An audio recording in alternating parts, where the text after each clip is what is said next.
Hey everyone out there. This is going to be my spiritual awakening story. I will post a bunch more stuff related to spiritual stuff. Probably, I don't know. It's going to be a variety of things. Um, but I'm going to start off. My name is Samantha, or my spiritual, I guess, assigned name that I was given is Raven Wolfheart. Um, Shout out to my Raven and Wolf who have led me like my entire life. Um, and so here I'm going to start. So last year, for about a year, solid year, I was doing shadow work, very intense shadow work.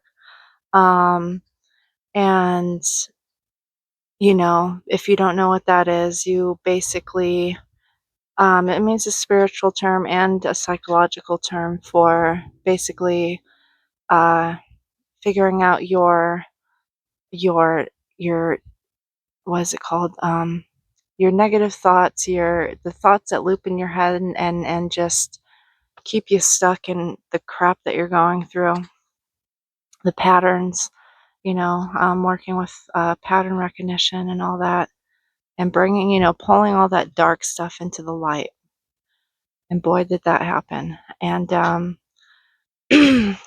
so we're gonna start off on December 22nd. That day, I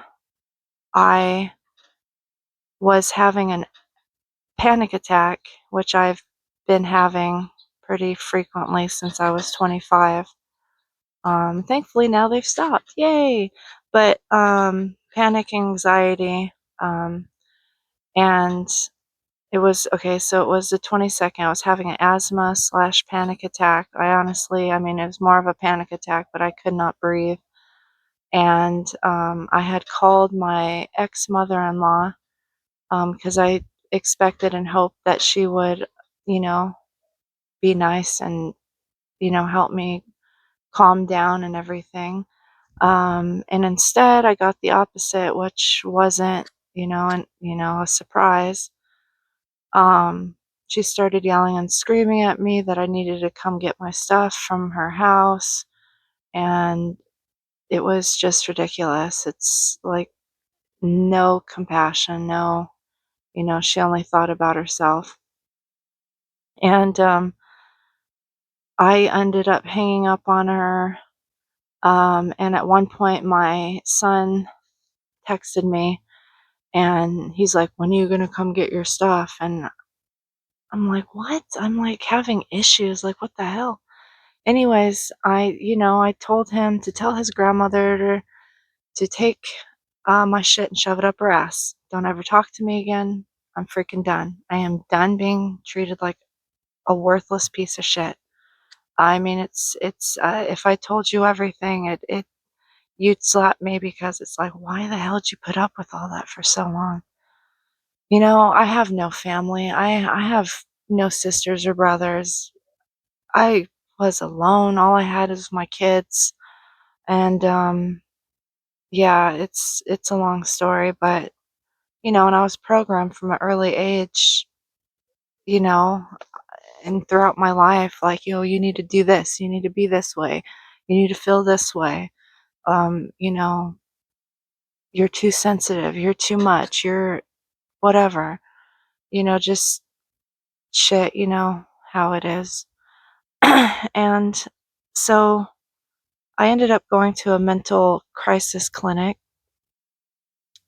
And I was just throwing up all over the therapist, and she was the first one after being in and out of the mental health care therapists and psychiatrists. You know, not one of them recognized that I was being traumatized and abused.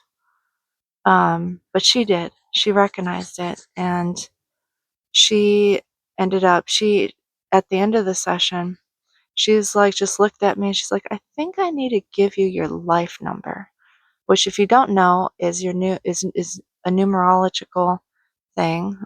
You add up your birth date, like for example, January 1st, 1985. It'd be 1 plus 1 plus 1 plus 9 plus 8 plus 5. And you get that together, and you'll either get, one whole number, or you might get a double digit number. Some of those double digit numbers are master numbers, but ultimately you add those two together and you get your number. And my number was 3. And I read about it after I left the clinic, and I was like, okay, that's interesting. It sounds like me.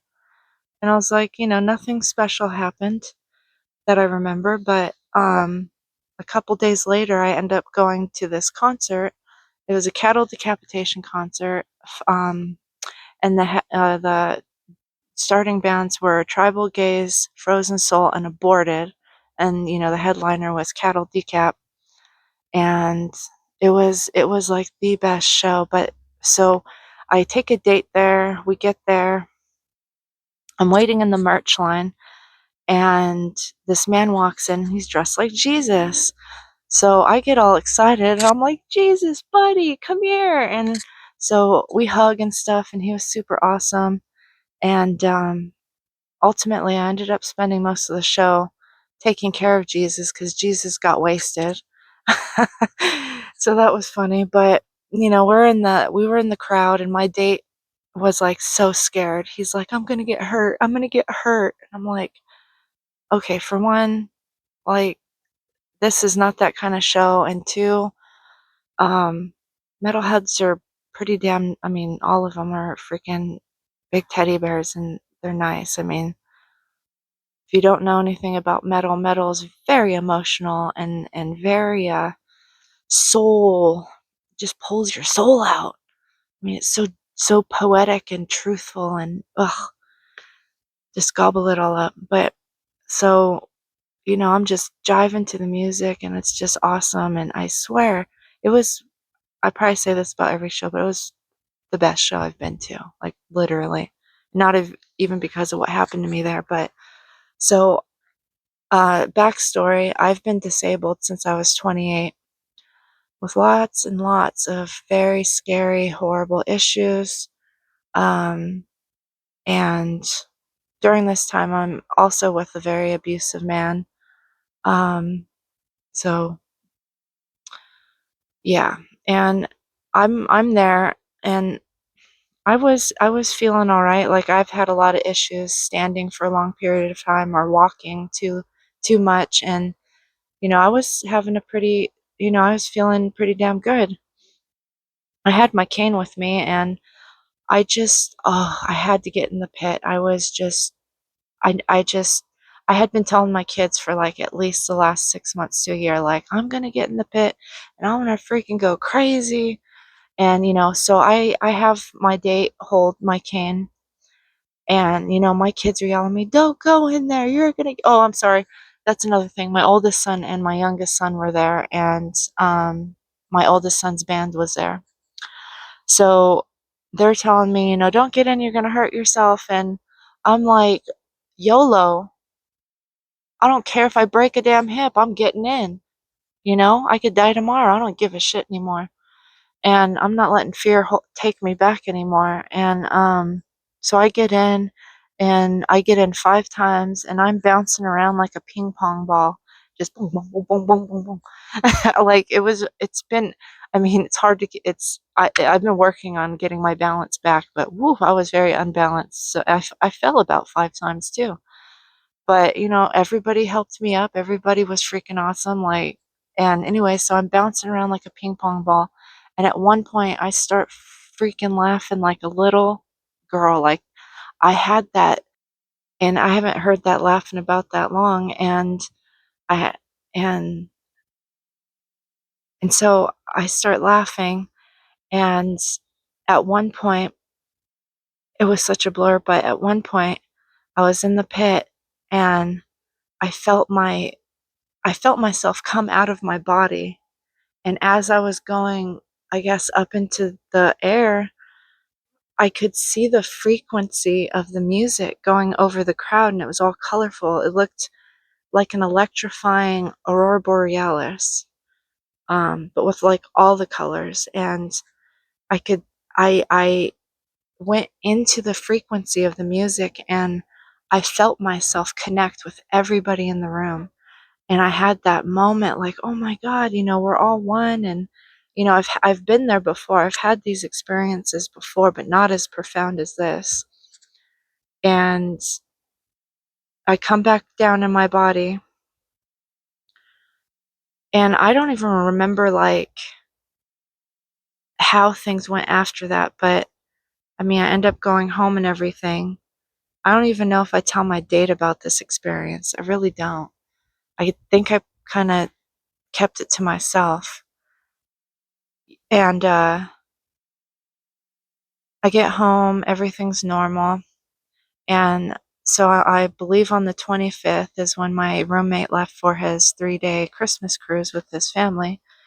And during those 3 days, exactly 3 days, I get moved into my room finally, and I'm sitting there, and all of a sudden I feel this electricity, energy, warmth shoot up from the bottom of my spine all the way to the top of my head, and it was literally electrifying. I mean, I was shaking. I mean, and it was just so intense, and I wanted to share this story because of how intense and violent my awakening was. And so I'm like convulsing and stuff, and I just feel all this. Oh, well, how I explain it is I felt like I downloaded the entire universe for 3 24-hour days. Like it wouldn't stop. And it wasn't just that. I was having intense visions. Um, and I remember everything, like being with this guy and his family for the last 18 years. One thing about me is if I go through traumatic situations, my brain likes to lock it and compartmentalize it in the dark recesses of my mind and not bring it to the surface. I remembered things that I was like, oh my God, that freaking happened. Like, what is wrong with me? Why the hell did I stay? Like, that was, could have been potentially dangerous for my kids. And they didn't make it out unscathed either. And it's like, I'll get to that later, but I was just freaking out, like not even freaking out, but I was just, I kept taking shower after shower. I mean, back to back to back showers. And I would just be balled up on the bottom of the tub, just in a fetal position, just crying like I have never cried before. And that's saying a lot because I used to cry very easily. And depression has been a constant in my life for a long time. And I was and and at one point, I feel like I just want to keep taking showers, or I was laying flat on the ground. I just wanted the cold floor. I kept laying against the wood walls, just wanting it to absorb all this energy and feeling and emotions and ickiness. And so I feel like there's atomic bombs, that's how I describe it, going off inside of me, just explosions, bursts of energy going, just exploding in my body.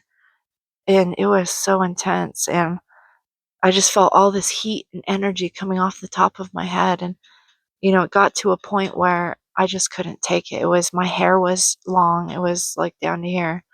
And it was just so oppressive and hot. So I ended up shaving my head, which I've done quite a few times in my life, and it's not a big deal. It grows back pretty fast, and I was taking horrible medications at the time, so my hair was gross anyway to myself. So, those full 24 hours, I'm having these very intense, violent, just experience. And, you know, after that, I still, like, for, let's see, probably the end of February, for about 2 months, I was just, I felt like my consciousness was, it was not grounded. Like, I was just, I could tell the difference. Like, I could still function in life, but it was very hard. And I probably looked weird. Like, I was just so spacey feeling, but like I was constantly having visions and stuff. And I'll talk about those visions later in another video, because I want to go in more depth about those. But I had gone back to the therapist at one point, and she's, oh, let me mention this, because she's not any normal therapist. Like, she's very spiritual, and she practices Kabbalah. Sorry, I call her the Jewish mystic. I don't know. But I had gone back to her at one point, and she's like, "Oh my God, you feel sticky," because she was like feeling my energy, and she's like, "You feel so sticky." And I had looked that up, and it means that um, there's a lot of trauma like coming out, um, and so during those 2 months, I was trying to work, and during these, I was trying to work, and that was very hard and difficult to do. Uh, During those 2 months, well, no, 3 weeks, sorry. During three weeks following this spiritual awakening, or kundalini, or whatever you wanted to call it, um, I could not eat. All I wanted to do was drink water, just water, water, water. I felt dehydrated because my diet, I guess, wasn't the best, and all the medication I was on. Oh, at that point, another thing, after those 3 days of awakening, I threw away all my meds. Threw them all away. That's like 12 to 13 medications I threw away. Um, and because I knew I'd be fine. I knew I was fine. Yeah, I knew I'd be fine. And, I for those 3 weeks, I just drank water, I kept dry heaving. Like, like, every time those memories would come through my mind, I just started dry heaving. Like, I just physically and spiritually and emotionally was trying to get that crap out of my body, just purging, seriously purging. And I didn't realize. I mean, I did at some level, but I don't think I truly realized how much horrible, dark, icky crap I had been carrying for all those years. And it is really hard to function as a human under those conditions. Um, and during those times, like, I had gone to alcohol. It wasn't a constant thing throughout my life, but I'd go through periods, years, where I had to drink every night, because I would get such horrible anxiety and panic attacks at night. And there's other reasons that I've realized. I couldn't deal with the trauma when my ex-significant other got home from work. It was really hard to deal with him. But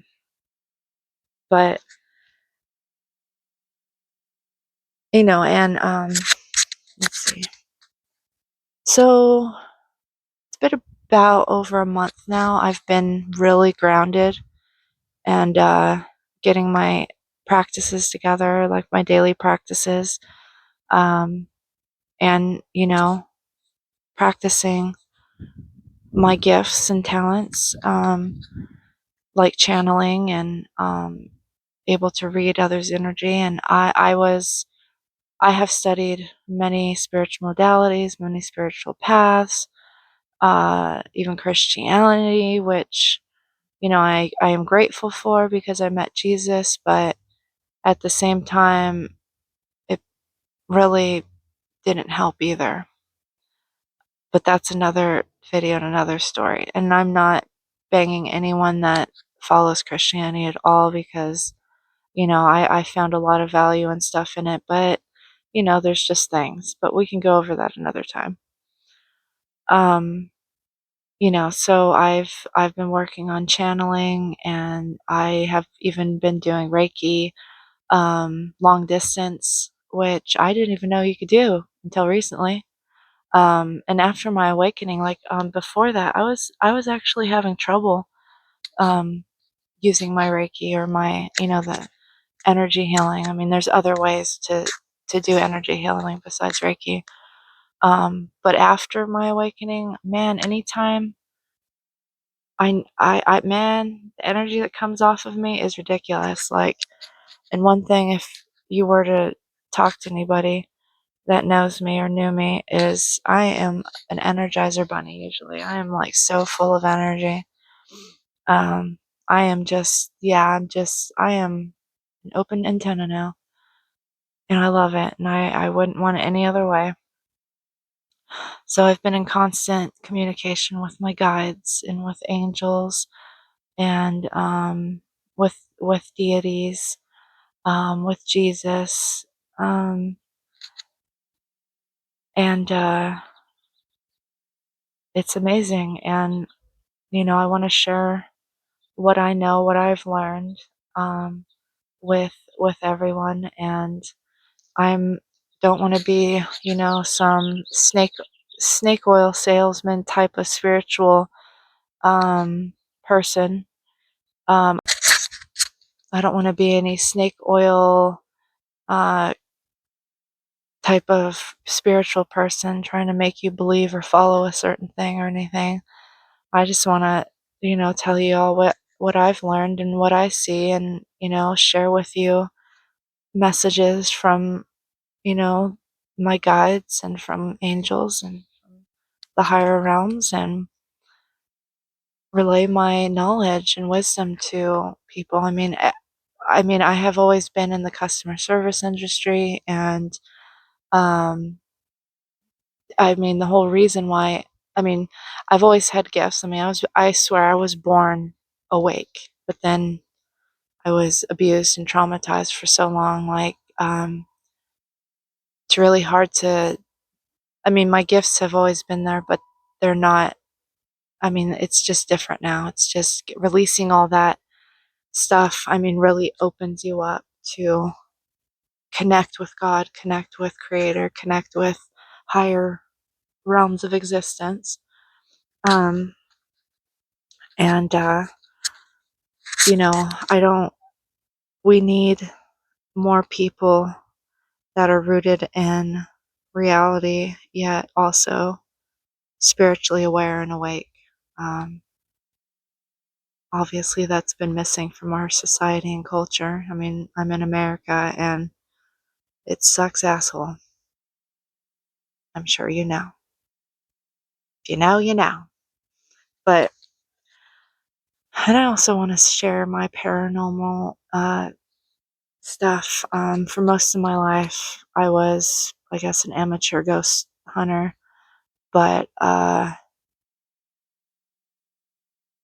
and I would love to help spirits out too, but because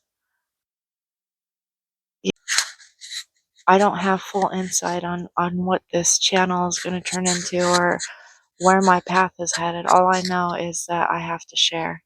I have to get on here. I have to get public. I have to get seen. I have to share my experiences and try to help people. That's all I've ever wanted to do. It's all I've ever seriously wanted to do is I just love, even though people can be so crappy, and I've experienced the crappiness of humans, I love people at the same time, like, even when I got to know Jesus, like, I seriously sat there for many months pondering, could Jesus forgive the devil? That was a big question that always replayed in my, would Jesus forgive the devil? And yeah, I think that's why I stayed in such a crappy situation, because I saw the potential in him. I saw inside of him. I knew what was wrong, but you can't force anybody to change. You really can't. I mean, you can lead a horse to water, but you can't make him. So, as I said previously, I have studied a lot of spiritual stuff. I mean, I've practiced it, I've embodied every practice and path that I've walked. And honestly, it's because when I was younger, I'll tell this story in another video, but I just had this insatiable thirst for the truth. I wanted to know the truth. Like, who was God? Where can you find him? Like, all these people I always saw arguing about, oh, I practice this. This is the only true path. Oh, no, this religion's the only true path to God. And it's like, I wanted to know the truth. I just wanted to say thank you for watching, and like and subscribe. Let us make awakening, enlightenment, the end of suffering go viral and reach as many people as we can, because being free and liberated and being able to authentically be ourselves is like the greatest gift we have as human beings. So, and we really need a change in this world. We need more love and kindness and connection. Thank you all. See you later.